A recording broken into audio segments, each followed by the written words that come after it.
Good afternoon.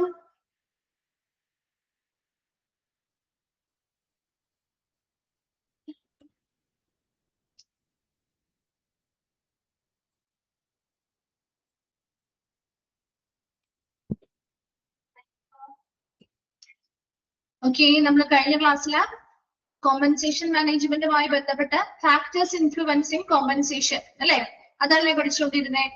Factors influencing compensation എന്ന് പറഞ്ഞ ഭാഗമല്ലേ എടുത്തുകൊണ്ടിരുന്നത്?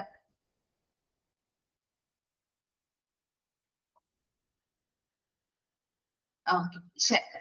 അപ്പൊ അതില് ജെയിന്റെ അക്കോർഡിംഗ് ടു ജെയിൻ അദ്ദേഹത്തിന്റെ ആ ഒരു ഡെഫിനിഷനിൽ രണ്ട് ഫാക്ടേഴ്സ് ആണ് പ്രധാനമായിട്ട് നമ്മുടെ ആ ഒരു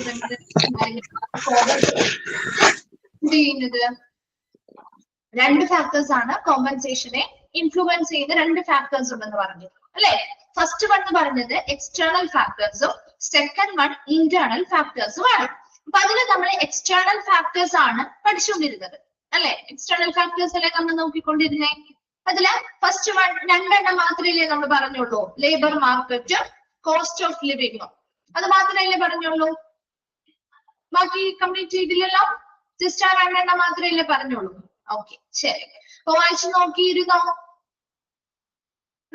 അപ്പൊ കഴിഞ്ഞ ക്ലാസ്സിൽ മിസ് പറഞ്ഞിട്ടുണ്ടായിരുന്നു ഏതെങ്കിലുമൊക്കെ ചാപ്റ്റേഴ്സ് നമ്മുടെ മിസ് എടുത്ത ചാപ്റ്റേഴ്സ് കേട്ടോ, ട്രെയിനിങ് ആൻഡ് ഡെവലപ്മെന്റ്, അതുപോലെ എംപ്ലോയി ഇൻഗ്രീഡിയൻസ് ഹാൻഡ്ലിംഗ് റിട്രസൽ, അതുപോലെ തന്നെ ഇൻഗ്രീഡിയൻസുമായി ബന്ധപ്പെട്ട നമ്മുടെ ലാസ്റ്റ് ചാപ്റ്റേഴ്സ് എടുത്തിരുന്നു അല്ലെ. എംപ്ലോയി സേഫ്റ്റി ആൻഡ് ഹെൽത്തുമായി ബന്ധപ്പെട്ട ഒരു ചാപ്റ്റർ എടുത്തിരുന്നു. അതുപോലെ talent management and compensation management എന്ന് പറയുന്ന മൂന്നാമത്തെ ചാപ്റ്റർ എടുത്തു. അപ്പോ ഇതില് ഏതെങ്കിലും ചാപ്റ്റേഴ്സുമായി ബന്ധപ്പെട്ട് നിങ്ങൾക്ക് ഏതെങ്കിലും ഭാഗങ്ങളോ ഡൗട്ട്സോ കാര്യങ്ങളോ ഉണ്ടോ എന്ന് നോക്കിയിട്ട് വരാൻ കഴിഞ്ഞ ക്ലാസ്സിൽ പറഞ്ഞിട്ടുണ്ടായിരുന്നു. അപ്പൊ നോക്കിയോ? ഏതെങ്കിലും ഭാഗങ്ങള് ക്ലിയർ ആവാത്തതുണ്ടോ?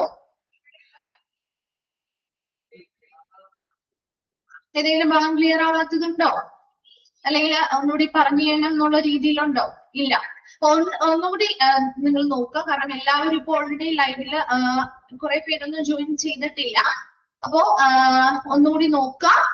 3 ചാപ്റ്റേഴ്സ് ഉണ്ട്. അതുപോലെ തന്നെ ഇത് കംപ്ലീറ്റ് ചെയ്യുന്നതിനനുസരിച്ച് നമ്മള് നിങ്ങളുടെ സെക്കൻഡ് ചാപ്റ്ററിന്റെ കുറച്ച് ഭാഗം കൂടി കംപ്ലീറ്റ് ആവാനുണ്ട് ഇല്ലേ. എടുക്കുന്ന ഒരു ഭാഗത്തിന്റെ അത് ഫുള്ള് കംപ്ലീറ്റ് ആവായിട്ടില്ല അല്ലെ, റിക്രൂട്ട്മെന്റുമായി ബന്ധപ്പെട്ട ചാപ്റ്റർ. അപ്പൊ അത് ആ ഒരു ഭാഗവും കൂടി നമ്മളെ മിസ് എന്ത് ചെയ്യുന്നുണ്ട്, കൈകാര്യം ചെയ്യുന്നുണ്ട്. അപ്പൊ ചെറിയ പോർഷൻ മാത്രമേ ഉള്ളൂ കേട്ടോ. അപ്പൊ അത്രയും ഭാഗം നമ്മൾ മിസ് അടുത്ത ക്ലാസ്സിൽ വരുമ്പോൾ നിങ്ങൾ പറഞ്ഞാലും മതി. എന്തായാലും നിർബന്ധമായിട്ടും വായിച്ചു നോക്കാം. ഈ 3 ചാപ്റ്റേഴ്സും എടുത്ത ഭാഗങ്ങൾ വായിച്ചു നോക്കുക. ഏതെങ്കിലും ഭാഗങ്ങളിലെ ഡൗട്ട്സോ അല്ലെങ്കിൽ ക്ലാരിഫിക്കേഷൻ വരുത്തേണ്ടതുണ്ട്, അല്ലെങ്കിൽ ഒന്നുകൂടി പറഞ്ഞു തന്നാൽ നന്നായിരുന്നു എന്ന് തോന്നുന്ന ഏതെങ്കിലും ഭാഗങ്ങൾ ഉണ്ടെങ്കിൽ മിസ് നെക്സ്റ്റ് ക്ലാസ്സിൽ വരുമ്പോൾ പറയാം കേട്ടോ. അപ്പൊ അതിനനുസരിച്ച് പോർഷൻസ് തീരുന്നതിനനുസരിച്ച് മിസ് അതിന്റെ നെക്സ്റ്റ് ഡേയ്സ് എപ്പോഴാണോ ഫ്രീ ആയിട്ട് കിട്ടുന്ന സമയങ്ങൾ ഉണ്ടെങ്കിൽ നമുക്ക് എന്ത് ചെയ്യാം, ആ ഭാഗങ്ങളൊന്ന് ജസ്റ്റ് ഡിസ്കസ് ചെയ്ത് പോവാം. എല്ലാം നല്ല പൂർണ്ണമായിട്ട് നമുക്ക് ക്ലാസ് എടുക്കുന്ന പോലെ പറ്റില്ലെങ്കിലും നമുക്ക് മനസ്സിലാവുന്ന രീതിയിൽ ജസ്റ്റ് ഒന്ന് ബ്രീഫ് ചെയ്ത് പോവാം കേട്ടോ. അപ്പൊ ഒരു റിവിഷൻ പോലെയൊക്കെ നമുക്കൊന്ന് ചെയ്യാം കേട്ടോ. അപ്പൊ അതിന് വേണ്ടിയിട്ട് നിങ്ങൾ നിർബന്ധമായിട്ടും ആ 2 ചാപ്റ്റേഴ്സും എടുത്ത 3 ചാപ്റ്റേഴ്സ് ഉണ്ട്, ടാലന്റ് മാനേജ്മെന്റ്, അതുപോലെ grievance handling, employee safety and health എന്ന് പറഞ്ഞ ചാപ്റ്റർ, അതുപോലെ ട്രെയിനിങ് ആൻഡ് ഡെവലപ്മെന്റ്, അത് 3 നിർബന്ധമായിട്ടും വായിച്ചു നോക്കണം കേട്ടോ. അപ്പൊ അത് ഇപ്പൊ നിങ്ങൾക്ക്, കാരണം നിങ്ങൾ റിവിഷൻ തുടങ്ങിയിട്ടില്ല, അല്ലെങ്കിൽ സ്റ്റാർട്ട് ചെയ്തിട്ടില്ല, അല്ലെങ്കിൽ വായിച്ചു തുടങ്ങിയിട്ടുണ്ടാവില്ല. അപ്പൊ തുടങ്ങി കഴിഞ്ഞ് കഴിയുമ്പോൾ ഏതെങ്കിലും ഭാഗങ്ങൾ എന്തെങ്കിലും ഒക്കെ ഡൗട്ട്സ് പഠിക്കുന്ന സമയത്ത് അല്ലെങ്കിൽ വായിക്കുന്ന സമയത്ത് നമുക്ക് അറിയാൻ പറ്റുള്ളൂ. അപ്പൊ ആ സമയത്ത് അങ്ങനെ എന്തെങ്കിലും തോന്നുന്നുണ്ട് കാര്യങ്ങളുണ്ടെങ്കിൽ നെക്സ്റ്റ് ക്ലാസ്സിൽ വരുമ്പോൾ മിസ്സിനോട് പറയുകയാണെങ്കിൽ അതിന്റെ നെക്സ്റ്റ് ക്ലാസ് തുടങ്ങി നമുക്ക് കിട്ടുന്ന സമയത്ത് ചെയ്യാൻ പറ്റും കേട്ടോ. അപ്പൊ അതിന് വേണ്ടിയിട്ടാണ് നേരത്തെ പറഞ്ഞത്. ഓക്കെ, ശരി. അപ്പൊ നമ്മൾ ഈ ഒരു ഭാഗം എക്സ്റ്റേണൽ ഫാക്ടേഴ്സ് എന്ന് പറയുന്ന ഭാഗമാണ് നമ്മൾ എടുത്തുകൊണ്ടിരുന്നത്. അതില് 2 ഫാക്ടേഴ്സ്, അതായത് കോമ്പൻസേഷനെ ഇൻഫ്ലുവൻസ് ചെയ്യുന്ന അല്ലെങ്കിൽ സ്വാധീനിക്കുന്ന എക്സ്റ്റേണൽ ഫാക്ടേഴ്സ് അല്ലെങ്കിൽ ബാഹ്യ ഘടകങ്ങളാണ് നമ്മൾ പറഞ്ഞുകൊണ്ടിരുന്നത്. ഫസ്റ്റ് വൺ ആണ് ലേബർ മാർക്കറ്റ്. ഇത് രണ്ടും നമ്മൾ കോസ്റ്റ് ഓഫ് ലിവിംഗും നമ്മൾ പറഞ്ഞതാണ്. ജസ്റ്റ് ഒന്ന് റിവൈൻഡ് ചെയ്യുന്നതാണ് കേട്ടോ. ലേബർ മാർക്കറ്റ് എന്ന് പറഞ്ഞാല് നമ്മൾ പറഞ്ഞിരുന്നു, സിമ്പിൾ ആയിട്ട് പറഞ്ഞു തന്നിരുന്നു. ലേബർ മാർക്കറ്റ് എന്ന് പറയുമ്പോൾ അവിടെ തൊഴിൽ വിപണി അല്ലെ, ആ ഒരു തൊഴിലാളികളുമായി ബന്ധപ്പെട്ട് നമുക്കൊരു ജോലിയുണ്ട്. ആ ഒരു ജോലിയുമായി ബന്ധപ്പെട്ട് ഒരുപാട് ജീവനക്കാരെ ആ ഒരു ജോലിയിലേക്ക് കിട്ടാൻ വളരെ എളുപ്പമാണെങ്കിൽ അവിടെ ആ ഒരു വേജ് എങ്ങനെയായിരിക്കും ഫിക്സ് ചെയ്യുക? എങ്ങനെയായിരിക്കും ഫിക്സ് ചെയ്യുന്നത്? കുറവായിരിക്കും, കൂടുതലായിരിക്കും? ഒരുപാട് ജീവനക്കാരെ നമുക്ക് ആ ഒരു ജോലിയിലേക്ക് കിട്ടും. അങ്ങനെയാണെങ്കിൽ അവിടെ ആ ഒരു സാലറി അവർക്ക് കുറവായിരിക്കുമോ കൂടുതലായിരിക്കുമോ കിട്ടുക? എങ്ങനെയായിരിക്കും ഫിക്സ് ചെയ്യാന്ന് പറഞ്ഞേ? അതെ, ശരി അല്ലെ, ലോവർ വേജ് ആയിരിക്കും നമ്മൾ ഫിക്സ് ചെയ്യാനായിട്ട് സാധാരണ ഒരു കമ്പനി തീരുമാനിക്കുക.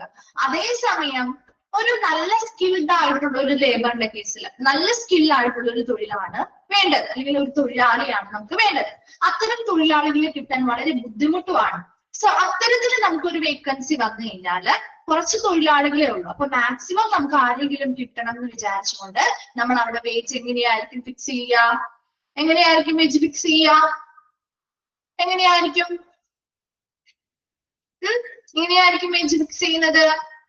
കൂടുതലായിരിക്കും അല്ലെ, ഹയർ വേജ് ആയിരിക്കും ഫിക്സ് ചെയ്യുക അല്ലെ. അപ്പൊ അതൊന്നും മൈൻഡിൽ ഉണ്ടാവണം കേട്ടോ. ലേബർ മാർക്കറ്റ് എന്ന് പറഞ്ഞാൽ ഇത്ര മാത്രമേ ഉള്ളൂ, ലേബറിന്റെ ഡിമാൻഡ് അതുപോലെ ആ തൊഴിലുമായി ബന്ധപ്പെട്ട് എത്ര ലേബേഴ്സിനെ ആവശ്യമുണ്ട്, ആ ആവശ്യത്തിൽ കൂടുതൽ ആളുകളെ നമുക്ക് വിതരണം ചെയ്യാൻ പറ്റും, അല്ലെങ്കിൽ കൂടുതൽ ആളുകൾ ലഭ്യമാകുന്നുണ്ടെങ്കിൽ അവിടെ ലേബർ ആ ഒരു തൊഴിലുമായി ബന്ധപ്പെട്ട വേജ് എന്ന് പറയുന്നത് ലോവർ വേജ് ആയിരിക്കും ഫിക്സ് ചെയ്യുക. അതേസമയം ഇപ്പൊ പ്രത്യേകിച്ച് സ്കിൽഡ് ആയിട്ടുള്ള ലേബേഴ്സിന്റെ കാര്യങ്ങളിലാണ്, നല്ല സ്കിൽഡ് ആയിട്ടുള്ള തൊഴിലാളികളെ ആവശ്യമായിട്ട് വരുന്ന സിറ്റുവേഷൻ ആണെങ്കിൽ അത്തരം ആളുകൾ കുറവായത് കൊണ്ട് തന്നെ അത്തരം ഒരു വേക്കൻസി വന്നു കഴിഞ്ഞാൽ അവിടെ ആളുകളുടെ ഡിമാൻഡിനനുസരിച്ച് ആളുകൾ കിട്ടുന്നില്ല. അപ്പൊ അതുകൊണ്ട് തന്നെ ആ ഒരു വേജ് എന്ന് പറയുന്നത് ഹയർ വേജ് ആയിരിക്കും ഫിക്സ് ചെയ്യുക. ഇതാണ് ലേബർ മാർക്കറ്റിലെ കാര്യം പറഞ്ഞത്. അത് ക്ലിയർ ആണല്ലോ. രണ്ടാമത്തത് കോസ്റ്റ് ഓഫ് ലിവിംഗ് പറഞ്ഞത് നമ്മുടെ ജീവിത ചെലവുമായി ബന്ധപ്പെട്ട്, അതായത് ലേബർ മാർക്കറ്റ് കഴിഞ്ഞാൽ അടുത്തൊരു ഇമ്പോർട്ടന്റ് ആയിട്ടുള്ള പ്രാധാന്യമുള്ള ഒന്നാണ് കോസ്റ്റ് ഓഫ് ലിവിംഗ്. അപ്പൊ അതിൽ നമ്മുടെ ജീവിത ചെലവുമായി ബന്ധപ്പെട്ട കാര്യങ്ങൾ നോക്കിയേ. This matters is A criterion during period of. അപ്പൊ ഈ ഒരു ജീവിത ചെലവ് അതുമായി ബന്ധപ്പെട്ട ഒരു കോമ്പൻസേഷൻ അല്ലെങ്കിൽ നമ്മുടെ ആ ഒരു പ്രതിഫലത്തെ എങ്ങനെ സ്വാധീനിക്കും എന്ന് പറയുന്നത്, forgotten prices are stable or falling, അതായത് റേസിംഗ് പ്രൈസസ് വിലക്കയറ്റം ഉണ്ടാവുന്ന കാലഘട്ടങ്ങളിൽ. സോ അത്തരം കാലഘട്ടങ്ങളിൽ നമ്മുടെ ആ ഒരു കോമ്പൻസേഷൻ ഇത് വളരെ നല്ല രീതിയിൽ സ്വാധീനിക്കുന്നുണ്ട്. കാരണം വിലക്കയറ്റം ഉള്ളപ്പോൾ നമുക്ക് കിട്ടുന്ന ആ ഒരു ബേസിക് സാലറിയിൽ നിന്ന് നമുക്ക് സാധനങ്ങളുടെ പ്രൈസും കാര്യങ്ങളും ഒക്കെ വളരെ വലുതാണ്. അപ്പൊ അതിനനുസരിച്ച് നമുക്ക് ഒരുപാട് ചിലവുകൾ വർദ്ധിച്ചു വരാം അല്ലെ. സോ അത്തരം സന്ദർഭങ്ങളിൽ നമുക്ക് ഈ ഒരു വേജസിന്റെ കാര്യത്തിൽ ഇതൊരു എന്ത് ചെയ്യുന്നുണ്ട്, സ്വാധീനം ചെലുത്തുന്നുണ്ട്. അപ്പൊ അതിനു വേണ്ടിയിട്ടാണ് നമ്മള് പേയ്മെന്റുകൾ, അതായത് ഡിയർനെസ് അലവൻസ്, DA പോലെയുള്ള അലവൻസുകൾ, അല്ലെങ്കിൽ ക്ഷാമബദ്ധ പോലെയുള്ള കാര്യങ്ങൾ അവരുടെ ബേസിക് സാലറിക്ക് പുറമെ നമ്മൾ കൊടുക്കുന്നത്. സോ അത് അവരുടെ ജീവിത ചെലവിന് വേണ്ടിയിട്ടുള്ള ഒരു എന്താണ് ബെനിഫിറ്റ്, അല്ലെങ്കിൽ ഒരു എന്താണ് ഒരു പ്രയോജനകരമായിട്ട് മാറുകയും ചെയ്യും. അപ്പൊ അവരുടെ ആ ഒരു ബേസിക് സാലറി നമുക്ക് അങ്ങനെ തന്നെ തടസ്സമില്ലാതെ നമുക്ക് അവിടെ എന്ത് ചെയ്യാൻ പറ്റും, പ്രൊട്ടക്ട് ചെയ്യാനോ. അവർക്ക് ഇത്തരത്തിലുള്ള ജീവിത ചെലവുകൾ വരുന്നതിൽ അവർക്ക് ആ ഒരു എക്സ്ട്രാ, അതായത് ഇപ്പോ എന്താണ് സാധനങ്ങൾക്ക് വില കൂടുന്നു, അതുമായി ബന്ധപ്പെട്ട് നമുക്ക് അമിത ചെലവുകൾ വരുന്നെങ്കിൽ ഇതിലൂടെ നമുക്ക് എന്ത് ചെയ്യാൻ പറ്റും, മെയിൻറ്റെയിൻ ചെയ്ത് പോകാനായിട്ട് വരും. സോ അവിടെയും ആ ഒരു കോമ്പൻസേഷന് ഇതും എന്ത് ചെയ്യുന്നുണ്ട്, ഇൻഫ്ലുവൻസ് ചെയ്യുന്നുണ്ട്. ഇത് രണ്ടെണ്ണം നമ്മൾ കഴിഞ്ഞ ക്ലാസ്സിൽ ഓൾറെഡി പറഞ്ഞതായിരുന്നു. അത് ക്ലിയർ ആണല്ലോ, ക്ലിയർ അല്ലേ?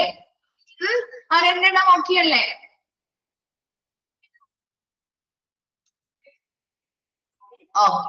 ശരി. നെക്സ്റ്റ് വൺ ആണ് ലേബർ യൂണിയൻ. ലേബർ യൂണിയൻ എന്താ? തൊഴിലാളി യൂണിയനുകൾ അറിയാം അല്ലെ. ലേബർ യൂണിയൻസ് നിങ്ങൾ ഓൾറെഡി പഠിച്ചിട്ടുണ്ടാവുമല്ലോ, ലേബർ യൂണിയൻസുമായി ബന്ധപ്പെട്ട കാര്യങ്ങൾ അല്ലെ. അപ്പൊ അവിടെ തൊഴിലാളി യൂണിയനുകളുണ്ട് അല്ലെ. The presence or absence of a labour organisation often determine the substantial wages paid to the employees. നമുക്കറിയാം ഇപ്പൊ ഏതെങ്കിലും ഒരു ലേബർ ഓർഗനൈസേഷൻ, അതായത് മിക്ക സ്ഥാപനങ്ങളിലും തൊഴിലാളി യൂണിയനുകളുണ്ട് ഇല്ലേ.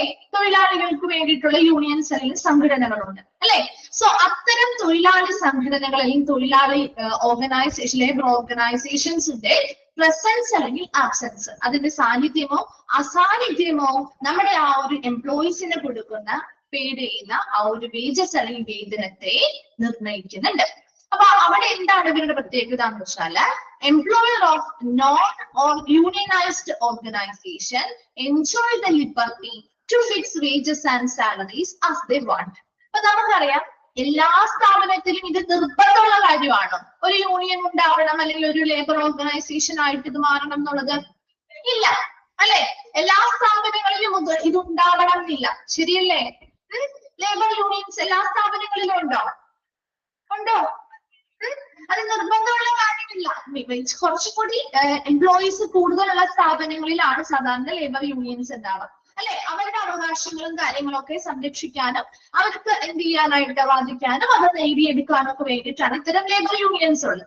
സോ ഇവിടെ ഒരു എംപ്ലോയേഴ്സ്, അതായത് തൊഴിലുടമകള് form a non unionized organization, ഒരു ഓർഗനൈസേഷനിൽ യാതൊരുവിധ എംപ്ലോയേഴ്സുമായി ബന്ധപ്പെട്ട അല്ലെങ്കിൽ എംപ്ലോയീസുമായി ബന്ധപ്പെട്ട ഒരു തൊഴിലാളി യൂണിയനോ കാര്യങ്ങളോ ഒന്നും ഇല്ലാന്ന് വിചാരിക്കാം.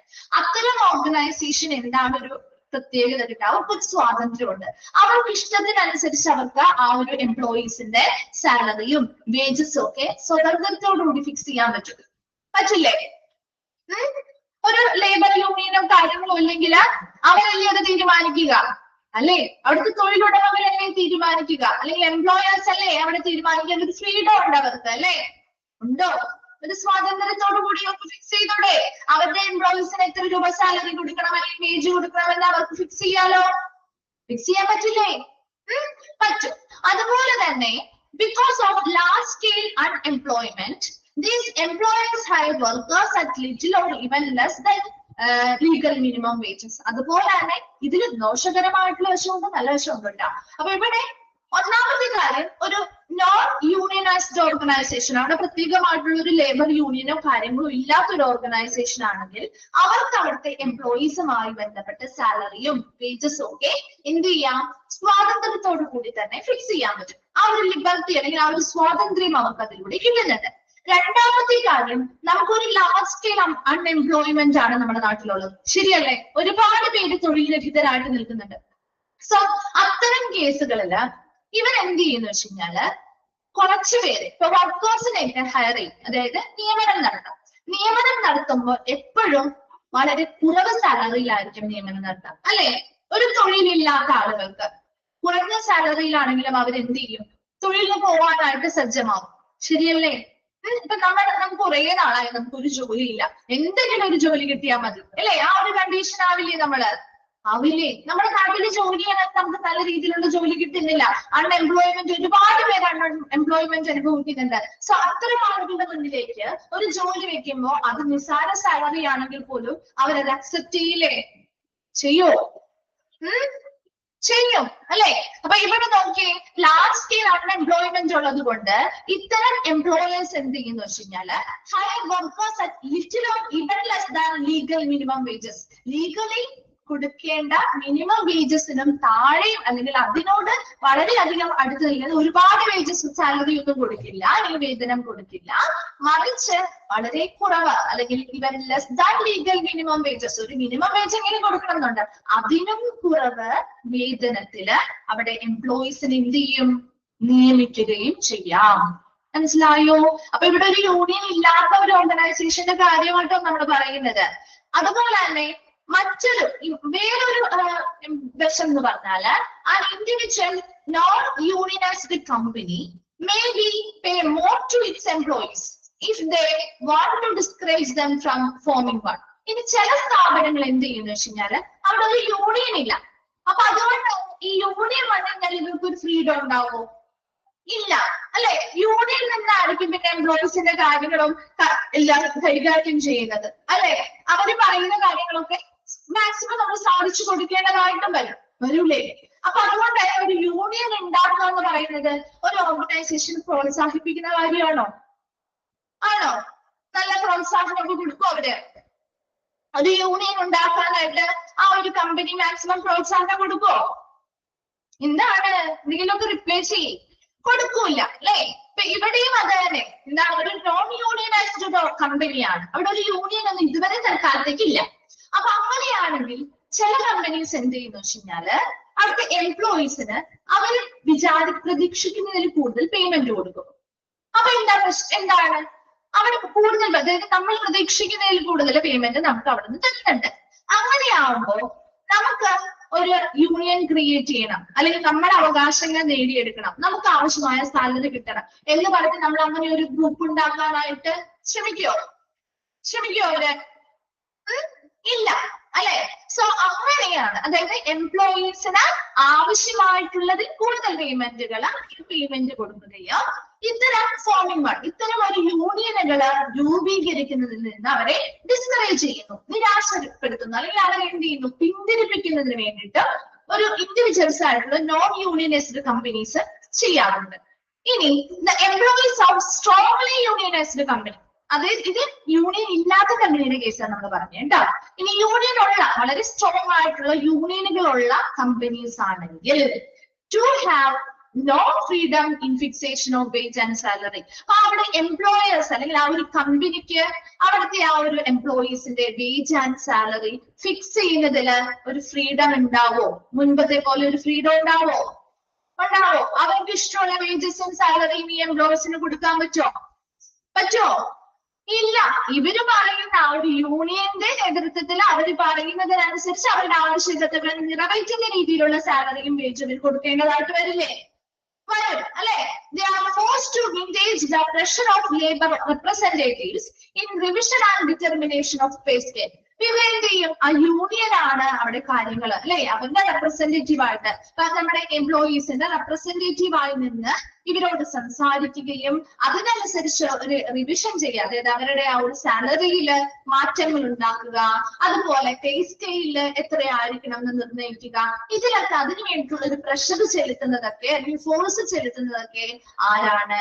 ഈ ലേബർ റെപ്രസെന്റേറ്റീവ്സ് ആണ്, തൊഴിൽ യൂണിയനുകളുടെ പ്രതിനിധികളാണ്. അവര് പറയുന്നതിനനുസരിച്ചുള്ള വേജസും സാലറിയും ആയിരിക്കും ഇവര് ഫിക്സ് ചെയ്യേണ്ടി വരിക. ശരിയല്ലേ? അപ്പൊ ഇവിടെ ഈ പറയുന്ന ലേബർ ഓർഗനൈസേഷൻ ലേബർ യൂണിയൻസിന് ഒരു സ്വാധീനം ഉണ്ട്. മനസ്സിലായോ?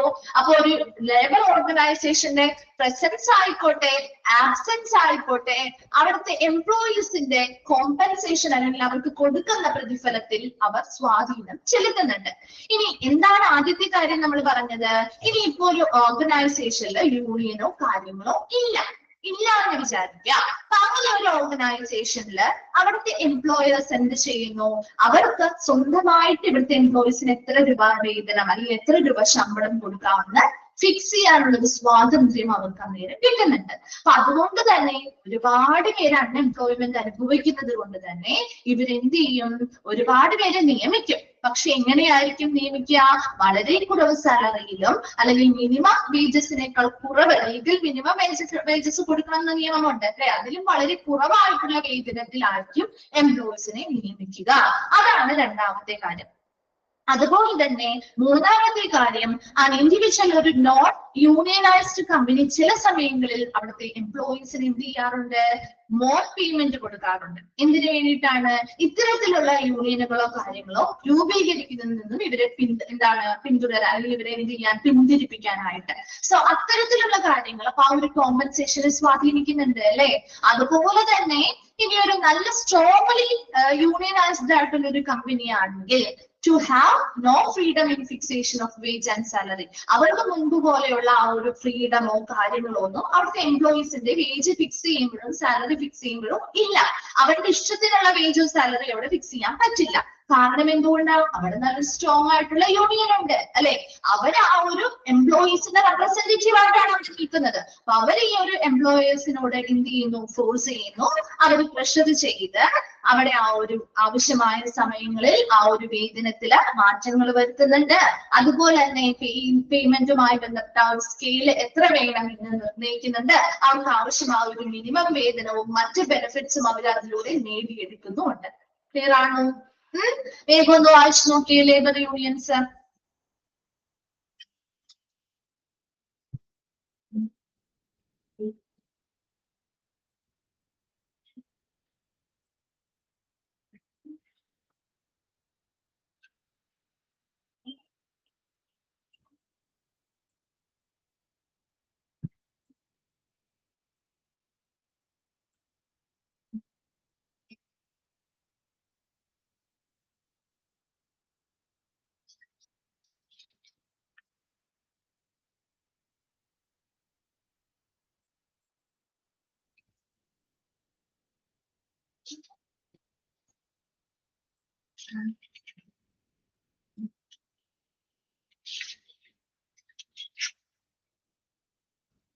ഓക്കെ, വായിച്ചു കഴിഞ്ഞാലോ അല്ലേ? ക്ലിയർ അല്ലേ? ക്ലിയർ അല്ലേ? ഓക്കെ, അതുമായി ബന്ധപ്പെട്ട് തന്നെ വരുന്ന രണ്ട് ടേംസ് ആണ് കേട്ടോ. Next, union influences on compensation decision. ഇപ്പൊ നമ്മൾ യൂണിയനുമായി ബന്ധപ്പെട്ട ലേബർ യൂണിയൻസിനെ പറ്റി പറഞ്ഞു. അടുത്തത് യൂണിയൻ ഇൻഫ്ലുവൻസ്. അപ്പൊ ഇങ്ങനെ യൂണിയൻസ് എന്ത് ചെയ്യാറുണ്ട്, അല്ലെങ്കിൽ ഇത്തരത്തില് തൊഴിലാളി സംഘടനകൾ അല്ലെങ്കിൽ യൂണിയൻസ് നമ്മുടെ കോമ്പൻസേഷൻ ഡിസിഷൻസ് അല്ലെങ്കിൽ കോമ്പൻസേഷൻ എത്ര കൊടുക്കണം എന്ന തീരുമാനത്തെ വളരെയധികം സ്വാധീനിക്കുന്നുണ്ട്. Unions and labour relation laws also influence compensation design. The various labor legislations and court decisions were legitimized the labor movement. അതുപോലെ തന്നെ ഇപ്പൊ യൂണിയനുകളായിക്കോട്ടെ, ലേബറുമായി ബന്ധപ്പെട്ട അവിടുത്തെ തൊഴിലാളികളുമായി ബന്ധപ്പെട്ട അല്ലെങ്കിൽ അവരുടെ വേതനവുമായി ബന്ധപ്പെട്ട ഒരുപാട് നിയമങ്ങളുമുണ്ട് അല്ലെ. അത്തരം നിയമങ്ങളൊക്കെ ആ ഒരു കോമ്പൻസേഷന്റെ ഡിസൈനെ എന്ത് ചെയ്യുന്നുണ്ട്, വളരെയധികം സ്വാധീനിക്കുന്നുണ്ട്. നമുക്ക് മനസ്സിലായാലും ഒരുപാട് സ്വാധീനം ചെലുത്തുന്നുണ്ട് എന്നുള്ളത്. The various labor legislation and court decisions were legitimized under labor movement. ഇതിലൂടെ തന്നെ ഒരുപാട്, അതായത് ലേബർ ലെജിസ്ലേഷൻസ്, ഒരുപാട് നിയമനിർമ്മാണങ്ങൾ, ലേബേഴ്സുമായി ബന്ധപ്പെട്ട നിയമനിർമ്മാണങ്ങളായിക്കോട്ടെ, കോർട്ട് ഡിസിഷൻസ്, കോടതി വിധികളായിക്കോട്ടെ, ഇവയെല്ലാം ലെജിറ്റിമൈസ് ദ ലേബർ മൂവ്മെന്റ്, തൊഴിലാളി പ്രസ്ഥാനത്തിന്റെ ഒരു നിയമ സാധ്യത നൽകുകയും ചെയ്തു. അപ്പൊ അത്തരത്തിലൊരു നിയമ സാധ്യത ഒരു തൊഴിലാളി മൂവ്മെന്റിന് ഉണ്ടാക്കിയത് വഴി തന്നെ നമുക്ക് ഒരു പരിധി വരെ നമുക്ക് എംപ്ലോയേഴ്സിൽ നിന്നും എന്ത് ചെയ്യാൻ പറ്റുന്നുണ്ട്, ആ മിനിമം വേതനമെങ്കിലും അവർക്ക് ആവശ്യമായിട്ടുള്ള അവരുടെ മിനിമം വേതനമെങ്കിലും വാങ്ങിക്കാനും അത് ലഭിക്കാനുമുള്ള ആ ഒരു മൂവ്മെന്റിന് വേണ്ടിയിട്ട് ഇത് സഹായിക്കുന്നുണ്ട്. അപ്പൊ അതിനുവേണ്ടി ഒരുപാട് നിയമവ്യവസ്ഥകളും അതുപോലെ തന്നെ കോർട്ട് ഓർഡേഴ്സും കാര്യങ്ങളും അല്ലെങ്കിൽ കോടതിയുമായി ബന്ധപ്പെട്ട വിധികളും കാര്യങ്ങളും ഒക്കെ വന്നതിന്റെ ബേസിസിൽ ഈ ലേബർ മൂവ്മെന്റിന് ഒരു നിയമ സാധ്യത നൽകുകയും അതിലൂടെ നമുക്ക് ഈ യൂണിയൻസിനെ അവിടെ ഉൾപ്പെടുത്താനും അവരുടെ സ്വാധീനത്താല് നമുക്ക് കോമ്പൻസേഷനുമായി ബന്ധപ്പെട്ട നല്ല നല്ല തീരുമാനങ്ങൾ എടുക്കാനും സാധിക്കുന്നുണ്ട്. അതുപോലെ തന്നെയാണ് അടുത്തത് ലേബർ ലോസ്.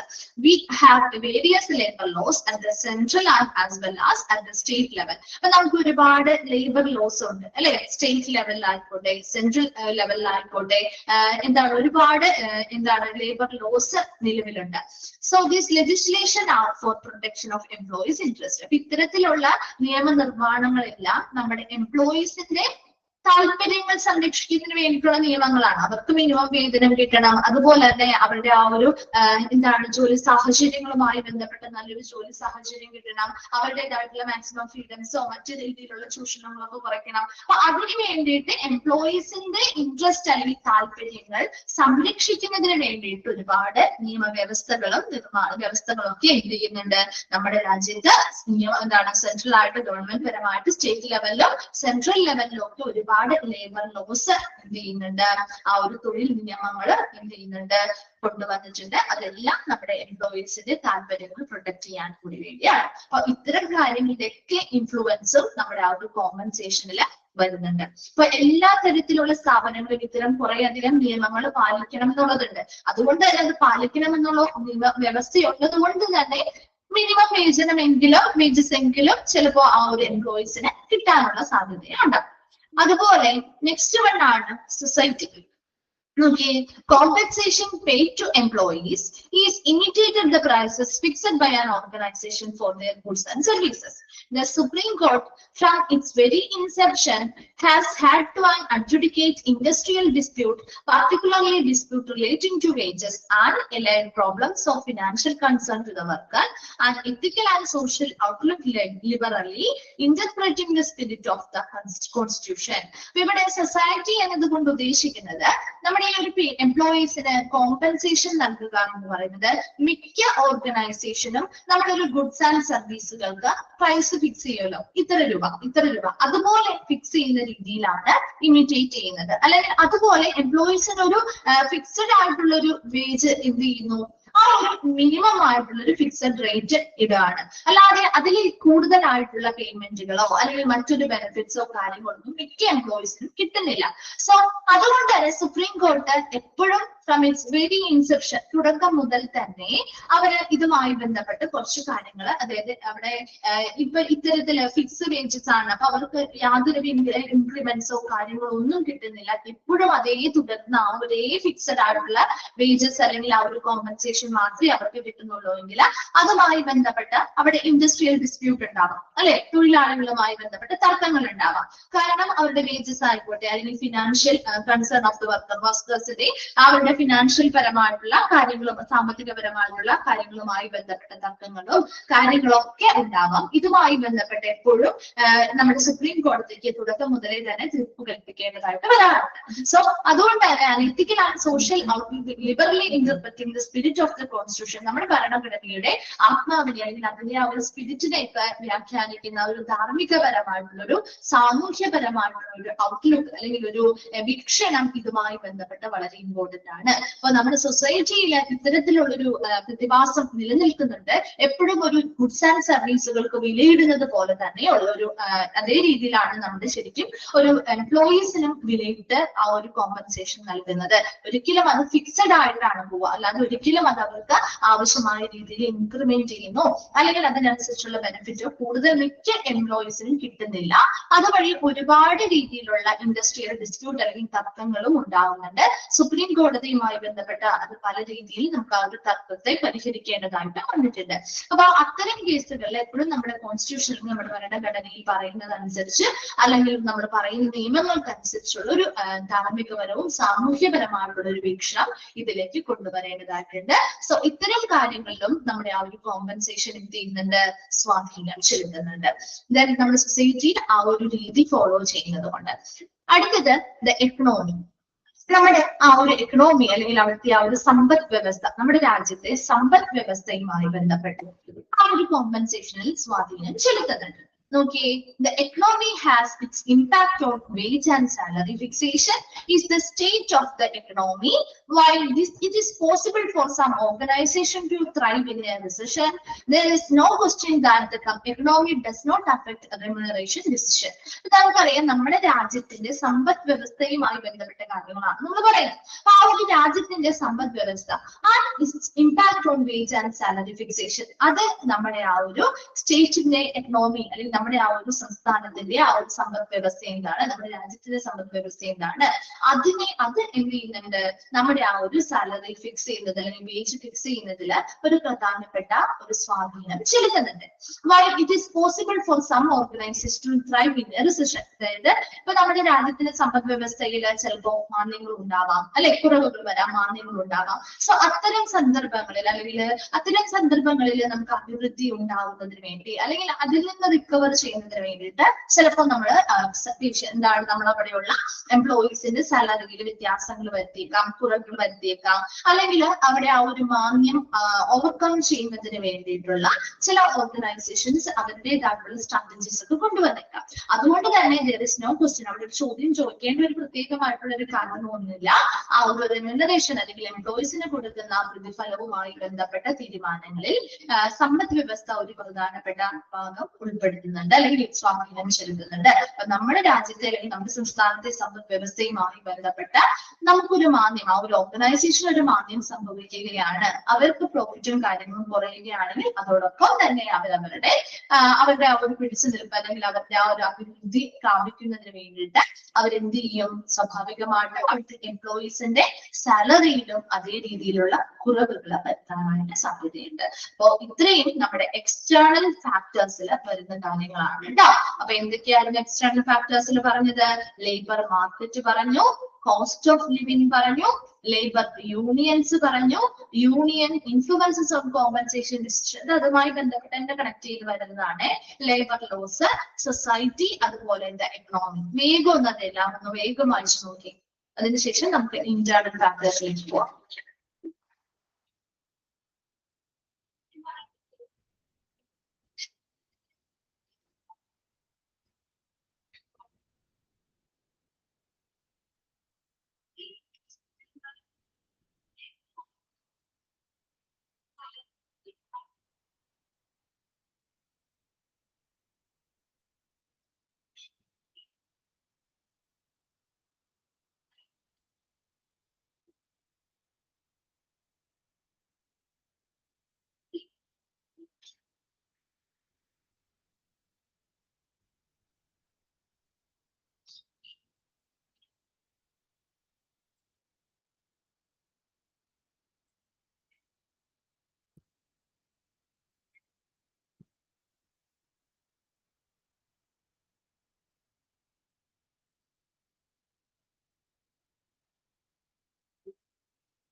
വായിച്ചു കഴിഞ്ഞവരൊന്ന് റിപ്ലൈ ചെയ്യാട്ടോ.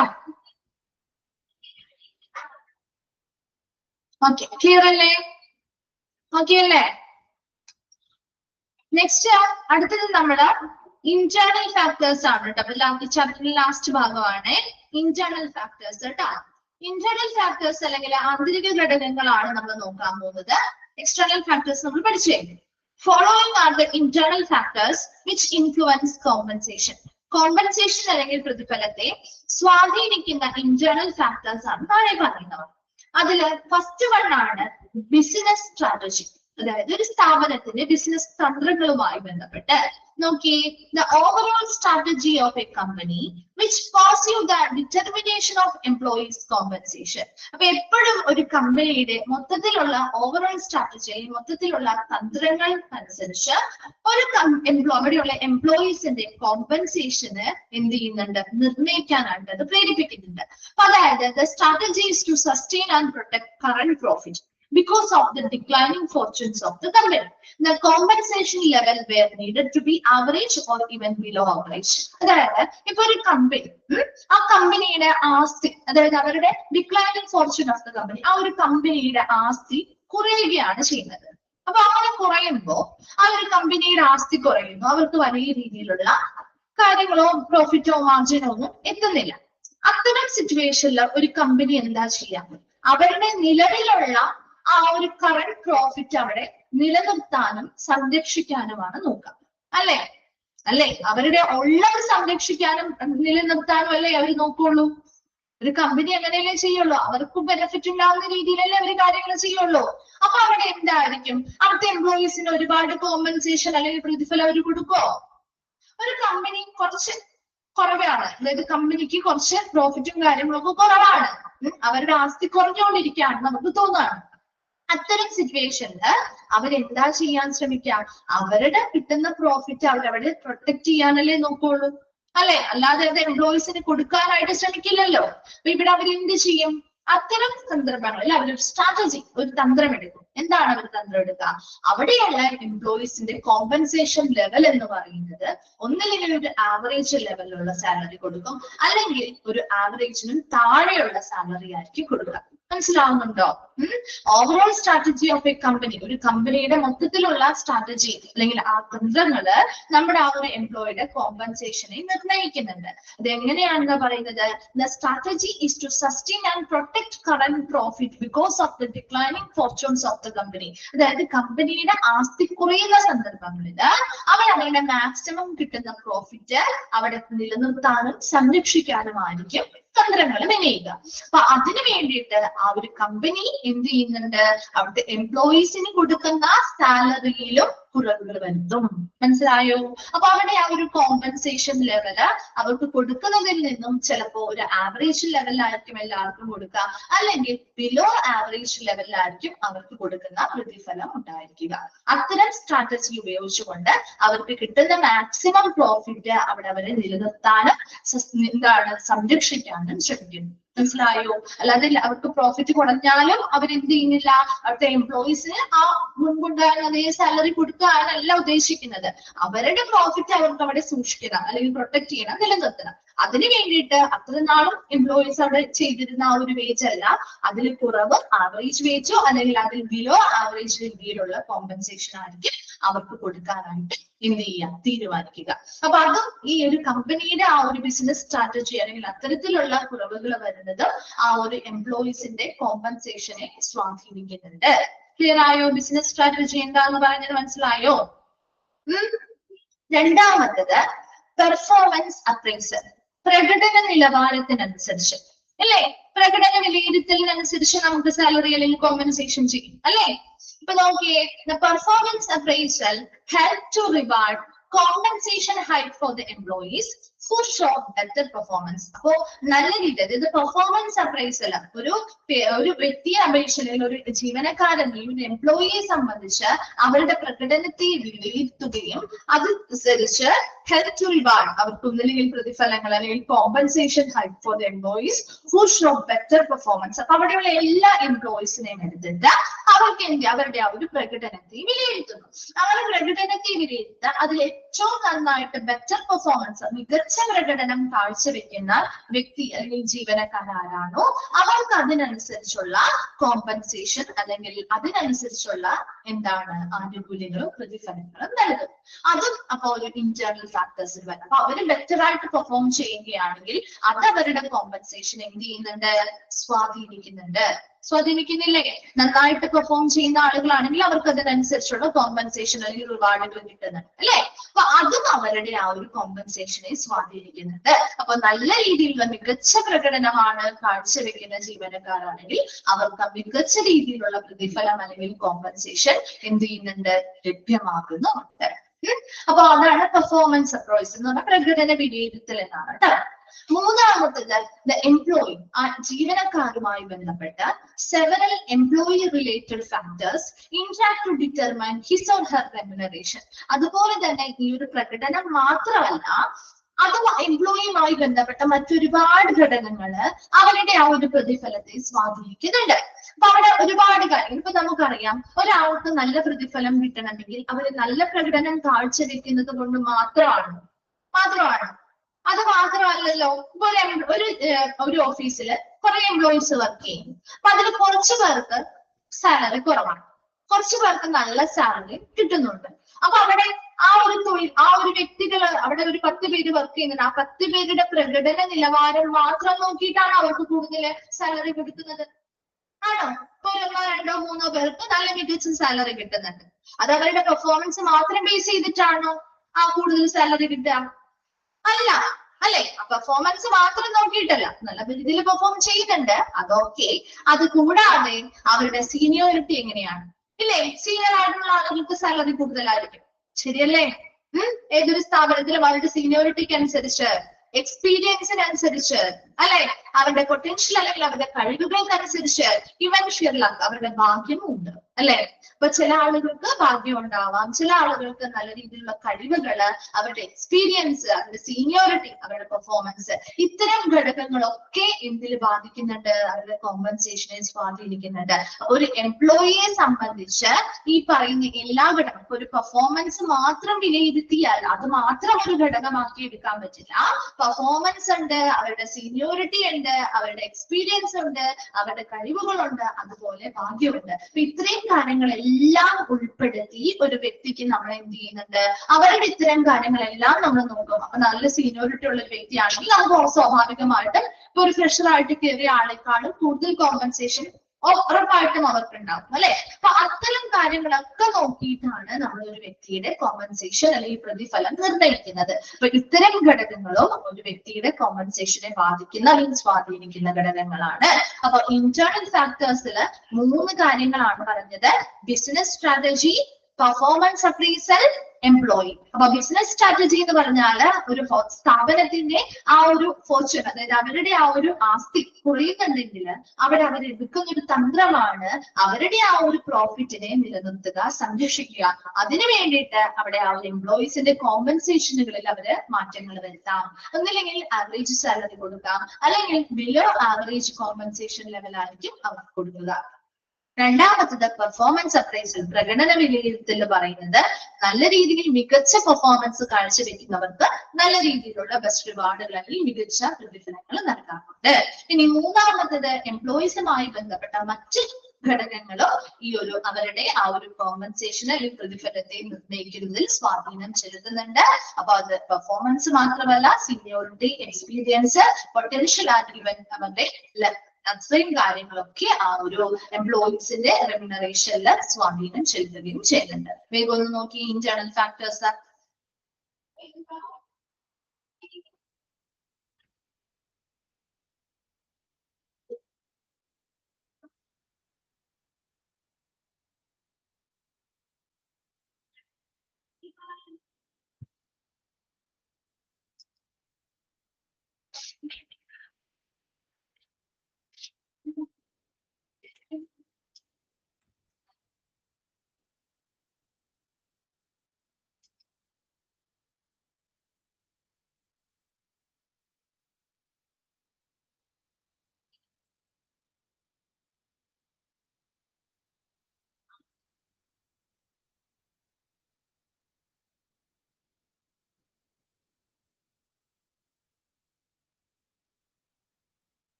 ഓക്കെ, ക്ലിയർ ആണോ?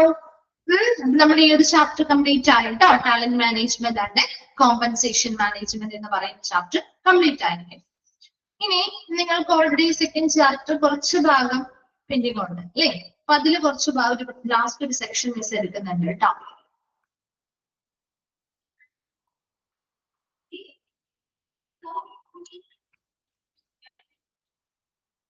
മിസ് എടുക്കാൻ പോകുന്ന ഭാഗം പ്ലേസ്മെന്റ് ആണ്.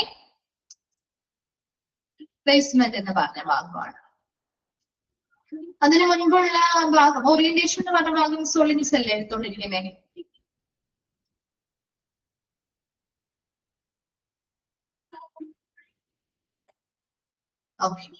മിസ്സും സോളി മിസ്സും കൂടി അത് കണ്ടിന്യൂ ചെയ്തത് കംപ്ലീറ്റ് ആക്കും കേട്ടോ. അപ്പൊ മിസ് ചെറിയൊരു ഭാഗമാണ് എടുക്കുന്നത്, ലാസ്റ്റ് ഭാഗം കേട്ടോ.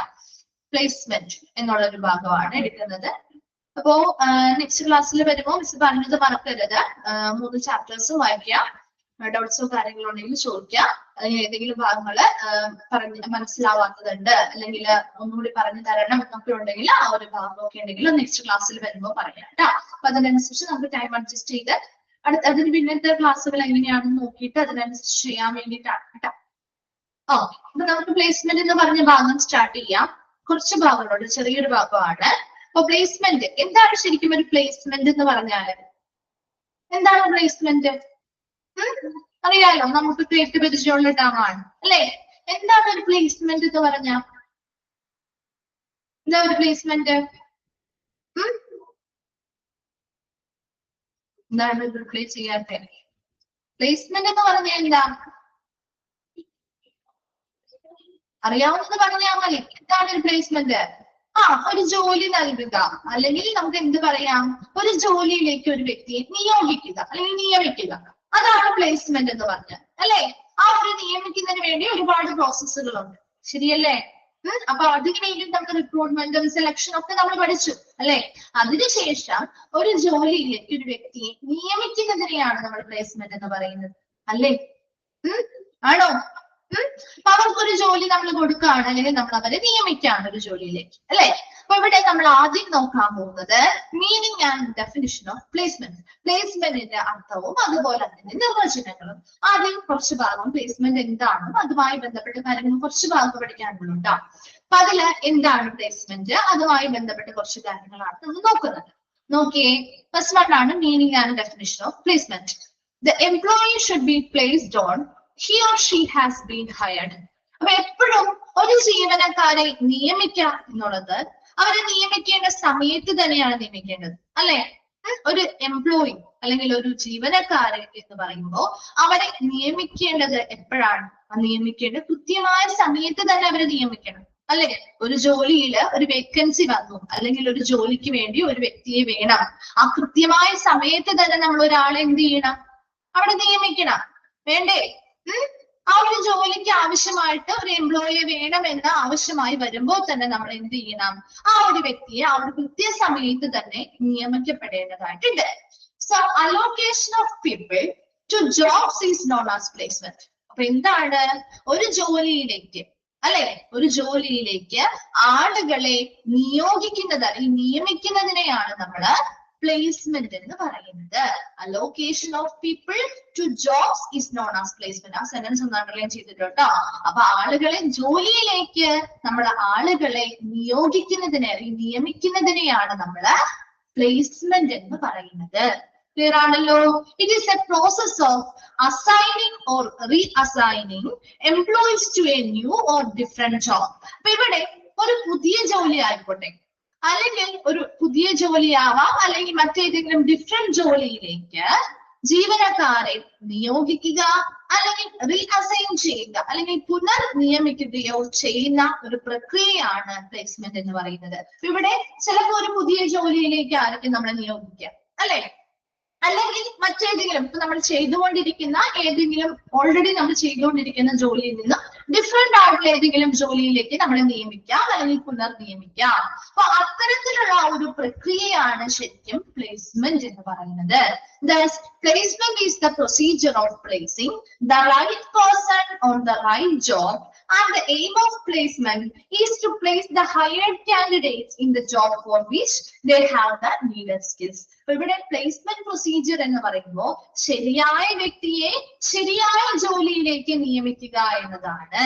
അതോടൊപ്പം തന്നെ പ്ലേസ്മെന്റിന്റെ പ്രധാന എയിം അല്ലെങ്കിൽ ലക്ഷ്യം എന്ന് പറയുന്നത് is to place the hired candidate in the jobs for which they have the needed skills. എന്താണ് നിയമിതരായിട്ടുള്ള നമ്മളെ ഹയർ ചെയ്താൽ നിയമിതരായിട്ടുള്ള ഉദ്യോഗാർത്ഥികളെ അവർക്ക് ആവശ്യമായ വൈദഗ്ധ്യമുള്ള ജോലികൾ അല്ലെങ്കിൽ അവർക്ക് ആവശ്യമായ സ്കില്ലുകളുള്ള ജോലികളിൽ പ്രതിഷ്ഠിക്കുക അല്ലെങ്കിൽ പ്ലേസ് ചെയ്യുക എന്നതാണ് ഒരു പ്ലേസ്മെന്റിന്റെ ലക്ഷ്യം. അല്ലാതെ അവർക്ക് സ്കിൽ ഇല്ലാത്ത ഒരു ജോലിയിൽ അവർ പ്ലേസ് ചെയ്യുക എന്നതല്ല, അവർക്ക് ആവശ്യമായിട്ടുള്ള അവരുടെയുള്ള സ്കിൽസ് എന്തൊക്കെയാണോ അതിനനുസരിച്ചുള്ള ജോലിയിലേക്ക് അവരെ നിയമിക്കുക എന്നത് അല്ലെങ്കിൽ പ്രതിഷ്ഠിക്കുക എന്നത് പ്ലേസ് ചെയ്യുക എന്നതാണ് പ്ലേസ്മെന്റിന്റെ പ്രധാന ലക്ഷ്യമാണ് പറയുന്നത്.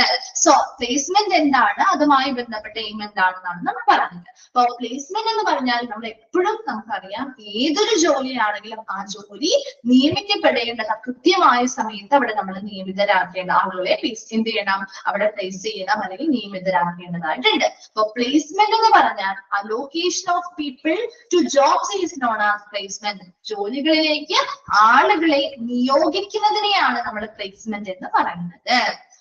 It is a process of assigning or reassigning employees to a new or different job. പുതിയ ജോബിലേക്ക് അല്ലെങ്കിൽ പുതിയതായിട്ടുള്ള ഒരു ജോലിയിലേക്കോ അല്ലെങ്കിൽ വ്യത്യസ്തമായിട്ടുള്ള ജോലികളിലേക്കോ എംപ്ലോയീസിനെ അല്ലെങ്കിൽ തൊഴിലാളികളെ അല്ലെങ്കിൽ ജീവനക്കാരെ നിയമിക്കുകയോ അല്ലെങ്കിൽ പുനർനിയോഗിക്കുകയോ ചെയ്യുന്ന ഒരു പ്രക്രിയയാണ് ശരിക്കും പ്ലേസ്മെന്റ് എന്ന് പറയുന്നത്.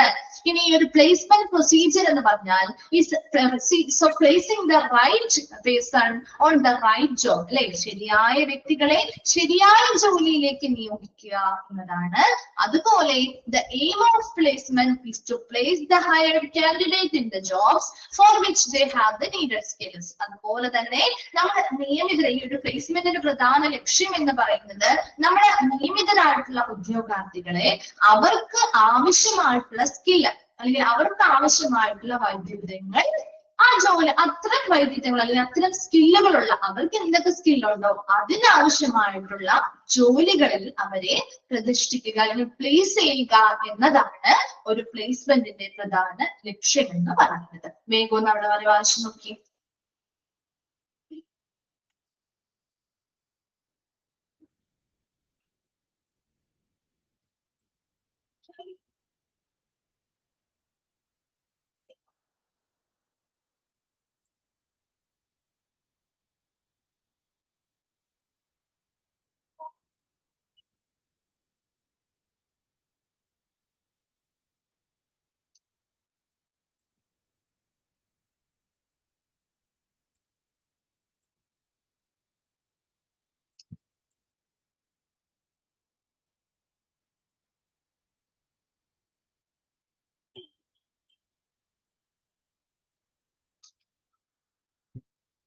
Okay, clear ആണല്ലോ. Next, according to Piggers and Mayers, placement is the determination of the job to which an accepted candidate is to be assigned and his assignment to that job. അപ്പോൾ ഇവിടെ according to Piggers and Mayers ന്റെ അഭിപ്രായത്തില് placement എന്ന് പറഞ്ഞൊരു definition ആണ് പറയുന്നത്. Placement എന്ന് പറഞ്ഞാൽ is the determination of the job to which an accepted candidate is to be assigned. അതായത് നമ്മള് അംഗീകരിച്ച അല്ലെങ്കിൽ നമ്മൾ അക്സെപ്റ്റ് ചെയ്ത കാൻഡിഡേറ്റ്സിന് ഏത് ജോലികൾ നൽകണം അല്ലെങ്കിൽ ഏത് ജോലിയിലേക്ക് അവരെ അസൈൻ ചെയ്യണം അല്ലെങ്കിൽ അവർക്ക് ഏത് ജോലി നമുക്ക് കൊടുക്കണം എന്ന് തീരുമാനിക്കുന്നു. അതിനനുസരിച്ച് his assignment to that job അതിനനുസരിച്ച് അവർക്ക് ആ ഒരു ജോലിയിലേക്ക് നിയമനം നടത്തുകയും ചെയ്യും. It is a matching of what the supervisor has reason to think he can do with the job demand, and it is a matching of what he imposes on strain working condition and what he offers in the form of payroll, companionship with others, promotional possibilities, etc.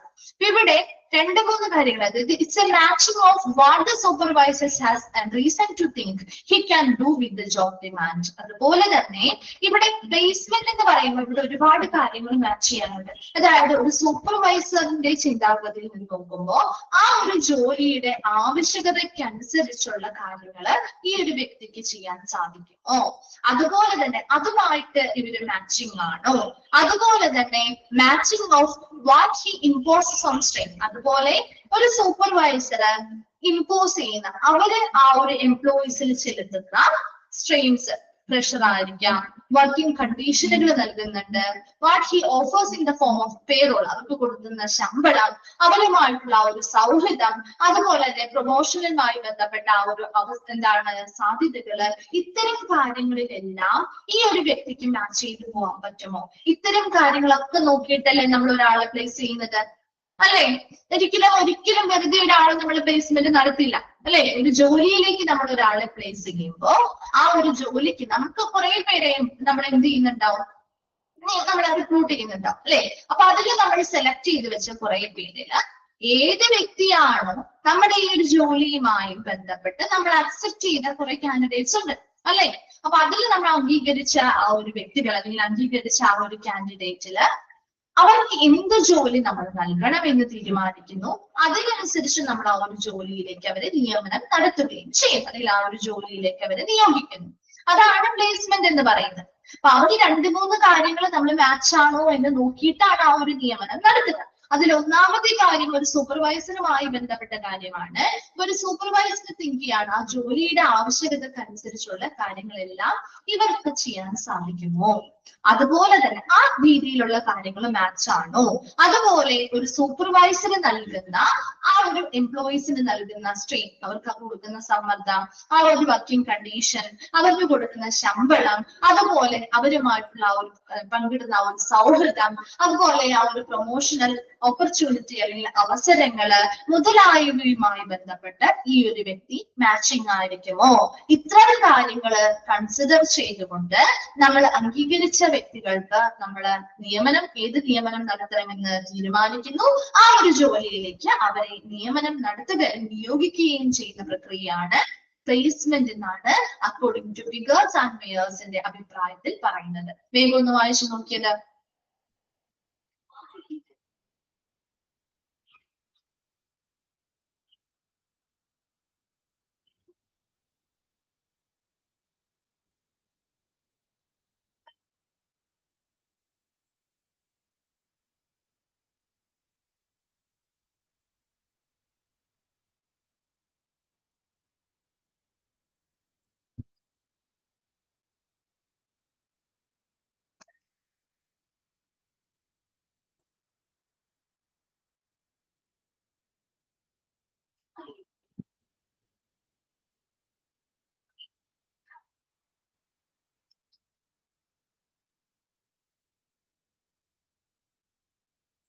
Okay, വായിച്ചു കഴിഞ്ഞോ?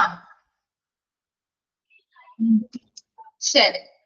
Next, according to daily order, the assignment of a particular job to a newly appointed employee is the placement. According to daily order ന്റെ അഭിപ്രായത്തില് placement എന്ന് പറഞ്ഞാൽ assignment of A particular job to a newly appointed employee is the placement. അതായത് പുതിയതായിട്ട് നിയമിതനായിട്ടുള്ള ഒരു ജീവനക്കാരന് ഒരു പ്രത്യേക ജോലി നൽകുന്നതിനെയാണ് പ്ലേസ്മെന്റ് എന്നാണ് ഡെയിലി ഓർഡർ പറയുന്നത്.